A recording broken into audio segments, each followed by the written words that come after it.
Grâce à vous, Emmanuel Ducrot. Bonjour Dimitri. On va changer de registre avec vous. Le ministre des PME, du Commerce et du Pouvoir d'achat, Serge Papin, a annoncé samedi qu'il allait déposer d'ici cet été un projet de loi pour qu'il soit possible d'utiliser les titres restaurants le dimanche et aussi pour pérenniser la possibilité de faire des courses alimentaires avec. Et ça grogne fort chez les restaurateurs.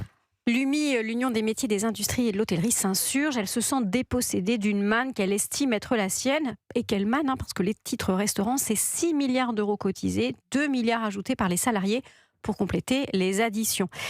Voilà donc une somme rondelette disputée par la grande distribution.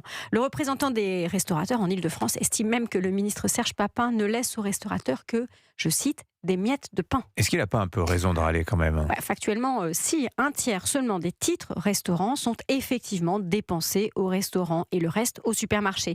La part du gâteau de la restauration n'a cessé de diminuer depuis qu'il est possible de faire les courses avec ces fameux bonus repas, c'est-à-dire depuis l'été 2022.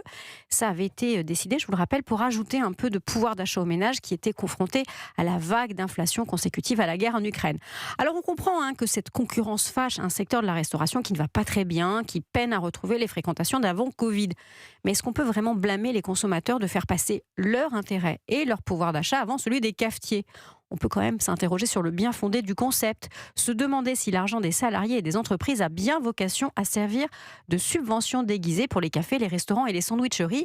Dans les quartiers de bureaux, ils ne se sont pas gênés pour adapter leurs tarifs au montant des titres. Les Français le considèrent pourtant, ce titre restaurant, comme un acquis social. Oui, alors ça, c'est quand même un merveilleux tour de passe-passe. Un acquis social que n'ont que 5 millions de Français et dont sont exclus les salariés des petites entreprises et les fonctionnaires.